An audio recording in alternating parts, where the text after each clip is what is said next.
Ladies and gentlemen, we have today a rather unique unboxing. Today I'm feeling a little bit rosy, and I have been recently quoted with saying, my love for yellow gold, my love for lighter metals, and specifically white gold, stainless steels, or ceramics. But it's hard to get away from the allure and the beauty of rose gold because at the end of the day, it's still the most in-demand precious metal and it's around me all the time. And to start it off with, my favorite rose gold watch of all time, and that is going to be the Patek Philippe 5980 rose gold on a bracelet. Now, this watch has come out had came out in 2013. Recently, about a week or two ago, been discontinued. And I think it's about time. You know, when you have a production run of something that's 10 years, I think it's time to say goodbye. And it's time to make it a legend, which is exactly what it is. From an aesthetic standpoint, it's a 10 out of 10. From a brand standpoint, it's a 10 out of 10. From a demand standpoint, it's a 10 out of 10. And every time we've owned this watch, every time I've worn this watch, it is probably the hardest thing to put down. The 5980 rose gold for my #1 rose gold watch. Coming in at number 2 from Audemars Piguet is the rose gold double balance. And it's a watch that, in fact, is a toss-up for me. This is a chocolate versus vanilla scenario where one day I'll like the 5980 and one day I'll like the Royal Oak. Now, Royal Oak in general from Audemars Piguet, that is their bread and butter. That is by far their most popular model, kind of like Nautilus is for Patek Philippe.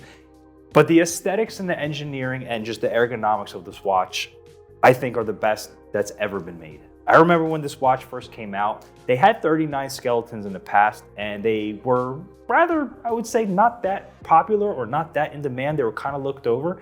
And then there was a rendering of a 41mm in stainless steel. And I said, this is gonna break the market. Well, here we have, I would say 6 or 7 years later, exactly that. Rose gold double balance, 41mm, in my opinion, from an aesthetic standpoint, is the best looking watch on the market, especially in rose gold. Now it's a toss-up. Some people like the understated steel look and some people like the understated, and some people like the flashier rose gold look. In my opinion, the rose gold double balance has such a rich look and it's just such an appealing watch. Even just looking at them right here, it's very hard to say which one I'd pick, especially at a market price that's relatively the same. You have a 2020 versus also a 2020, right around 200 grand. So actually comment below which one you'd rather have for 200,000, the 5980 rose gold or the rose gold skeleton double balance. Now moving on to the remainder of the Holy Trinity, we have the Vacheron Constantin Overseas Skeleton Tourbillon. Yes, that is definitely a mouthful. And the one thing I will say about this watch is that when you do skeleton watches, a lot of the times the legibility of what's going on in the dial, even just telling the time, can be quite difficult and cumbersome. Stick a tourbillon cage in there and it could just kind of throw the whole watch off completely. And I've seen that happen on multiple occasions.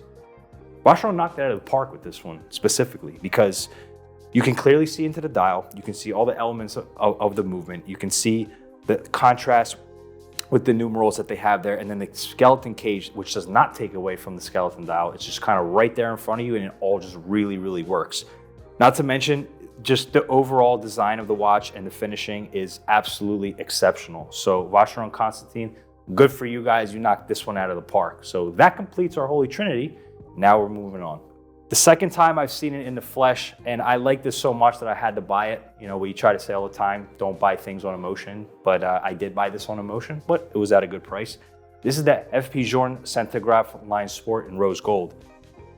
Look, there's something special to be said about FP Journe, right? It's just kind of one of those brands that separates itself from the rest, just from the supply chain that they have, which is relatively nothing, to the fact that you cannot buy anything. You're literally allowed allocation of 2 watches. Therefore, the market price on a lot of these pieces are over MSRP. And I got this rose gold Centigraph Line Sport due to the fact that it is, again, just an aesthetic killer. I call it a flamethrower. In fact, that's a new word that we're using around here. When we really like a watch, we call it a flamethrower. And that's exactly what this FP Journe is. FP Journe is known to be one of those watches similar to Patek Philippe, where it's more elegant. It's more for a very, very discerned buyer. And when they made the Octaline Sport with the Centigraphs especially, they made something sporty. They kind of went the Nautilus and Royal Oak route with it. And this is that sporty line, but in a precious metal. So rose gold Centigraph would be my 4th choice. And I'm gonna pick out two watches right away. And that's going to be the Rose Gold Sky-Dweller, especially with the old discontinued Sundust dial. Now, this watch for me actually is one of those pieces that just really, you know, what's the thing I'm looking for? Where it's from childhood and childhood memory, the nostalgia. Thank you, nostalgia.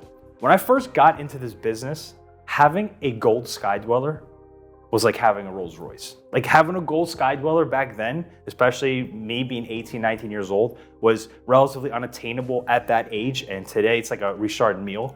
And it was specifically the rose gold Sundust Sky-Dweller that every time somebody had it on, it was like, I want that watch. And to this day, it's held pretty much the same price as it was back then. So from an actual value retention perspective, this watch retailed at the time for around $50,000. And now it's, you know, pending condition, newer dial, the new rhodium or the new chocolate dial is going to be around that $50,000 range. But the older Sundust ones, which I believe is the best looking dial, is going to be somewhere in the mid 40s range, so under MSRP. And I think it's going to remain there almost probably forever. So this is one of those nostalgia pieces, rose gold sky on a bracelet with the Sundust dial. Now, finally, I wanted to take out something that's actually on a strap and not in full gold, and that's going to be the Oysterflex Daytona. In my opinion, from an engineering standpoint and just from an overall company standpoint, the best thing that Rolex has done over the past 10 years has been Oysterflex straps.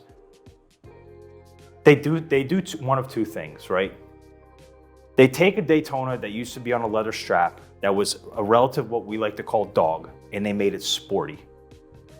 That's pretty much it. That's literally all they did. They made a rubber strap with a very, very comfortable buckle. That's a glide lock clasp on Yacht Masters and a few other models. And they made it tailor fit to be the perfect watch that meets sport and luxury. And I prefer rose gold Daytonas on an Oysterflex strap than I do on a bracelet. So that's why I had to choose this chocolate dial specifically, because from an aesthetic standpoint, from an actual wearability standpoint, it's not too flashy, it's not too in your face. You can dress it down, you can wear it in a, you know, with a tuxedo. I mean, you know, rubber strap with tuxedo, not really, but you could technically pull that off. So it's a very dynamic and very versatile watch. So that's why I chose the rose gold Oysterflex Daytona. So that pretty much concludes my picks for rose gold watches. I mean, I can stand here all day and try to get stuff from other brands. You know, Richard Mille has a rose gold components, stuff like from IWC, from Zenith. I mean, the list goes on and on and on. But I would say from this brand perspective, these are my favorite watches in rose gold. We got the Patek 5980 rose gold, the rose gold double balanced skeleton, the Vacheron Constantin overseas skeleton tourbillon, the FP Journe Centigraph line sport. We got the rose gold Sky-Dweller with the Sundust dial, and an Oysterflex Daytona in rose gold. Again, as I've mentioned before, I saw a very, very, very big demand and big push into yellow gold pieces. Obviously, the understated stainless steel metals or platinum metals or white gold metals are kind of coming back into the forefront because people are trying to be, it's that stealth wealth kind of idea. But with rose gold, it's still the #1 demanded precious metal. There's something about the actual color of it. Some brands call it pink gold, some brands call it rose gold. It's got this very, very luxurious appeal to it. It's got this very rich look to it. And I do not think that rose gold is going anywhere anytime soon. Please comment below and make sure to like, share, and subscribe, and I'll see you on the next unboxing.